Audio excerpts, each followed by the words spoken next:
آج کل ہمارے معاشرے کے اندر ساس بہو کی گھروں کے اندر بہت زیادہ لڑائی چلتی ہے۔ اب شوہر گھر آتا ہے تو ماں بہو کے بارے میں اپنے بیٹے کو بھڑکا دیتی ہے، یا اسی طرح بہو ہے تو وہ اپنے شوہر کو اپنی ساس کے بارے میں یعنی کہ شوہر کی ماں کے خلاف بھڑکاتی ہے۔ اب شوہر ایک طرف ماں ہے اور دوسری طرف بیوی ہے، اگر بیوی کے حقوق بھی ہیں تو ادھر ماں باپ کی بھی عظمت ہے۔ اب اس موقع پر شوہر کے لیے بہت بڑا امتحان ہوتا ہے کہ اگر وہ بیوی کی سائڈ لے تو ادھر سے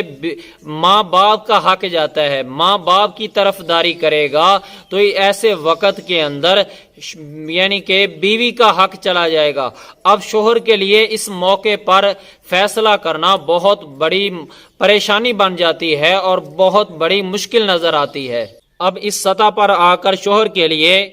فیصلہ کرنا ذرا مشکل لگتا ہے، کیونکہ دونوں طرف اب بیوی بھی اپنی ہے اور والدین بھی اپنے ہیں۔ اب اس کے لیے فیصلہ کرنا مشکل ہو جاتا ہے، جس کی وجہ سے وہ ذہنی دباؤ کا شکار بن جاتا ہے کہ اب میں جاؤں تو جاؤں کس طرف اور کیسے فیصلہ کروں۔ تو پہلا طریقہ یہ ہے کہ ماں کے پاس جا کر اس کی باتوں کو توجہ سے سنیں، پھر بیوی کے پاس جا کے توجہ کے ساتھ سنیں۔ اب دونوں کی گفتگو سننے کے بعد ایک طرف علیحدگی میں ماں کے پاس جائے اور ماں کو سمجھائے کہ ماں وہ تیری بہو ہے، تو اسے بیٹی بنا کے لائی ہے، اب بیٹی کسی بات پر ضد کر لیتی ہے تو ماں صبر کر جاتی ہے، اے ماں تو اسے بیٹی سمجھ کر معاف کر دے، میں اسے سمجھاؤں گا، آئندہ کے بعد وہ ایسا نہیں کرے گی۔ تو اسی طرح بیوی کے پاس علیحدگی میں جائے اور بیوی کو جا کر سمجھائے کہ وہ میری ماں ہے، وہ تجھے بڑے لاڑ کے ساتھ محبتوں کے ساتھ تیرے لیے وہ جوڑے بناتی رہی ہے،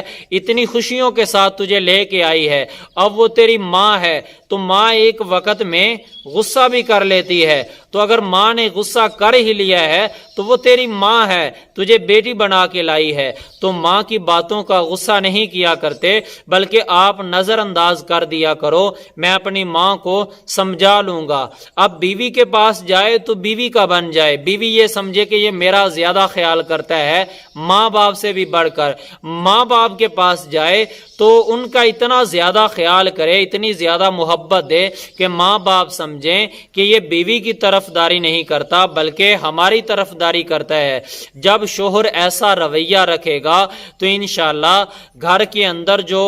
بگڑا ہوا ماحول ہے وہ آہستہ آہستہ سدھرنا شروع ہو جائے گا اور جو نفرت ہے وہ محبت میں بدلنا شروع ہو جائے گی۔ اور اسی طرح شوہر کو چاہیے کہ اپنی بیوی کے سامنے ماں کو بے عزت نہ کرے اور ماں کے سامنے اپنی بیوی کی تذلیل نہ کرے، تو ایسے محبت کے ساتھ نظام کو چلائے تو زبان کا ایک میٹھا بول آپ کے گھر کی نفرتوں کو محبتوں میں بدل سکتا ہے اور ایک کڑوا بول بڑی بڑی محبتوں کو نفرتوں میں لے کے جا سکتا ہے۔ اب یہ شوہر کی ذمہ داری ہے کہ اس وقت کے اندر حکمت عملی کے ساتھ گھر کے نظام کو سنبھالے، تو انشاءاللہ وقت کے ساتھ ساتھ یہی گھر جنت کا ٹکڑا بن جائے گا، یعنی کہ ہنستا بستا گھر اور زیادہ آباد ہو جائے گا۔ اگر شوہر بھی نفرتوں والے الفاظ استعمال کرے گا، اس معاملے کو صحیح طرح سے ہینڈل نہیں کرے گا، تو یہ ہنستا بستا گھر برباد اور اجڑ جائے گا۔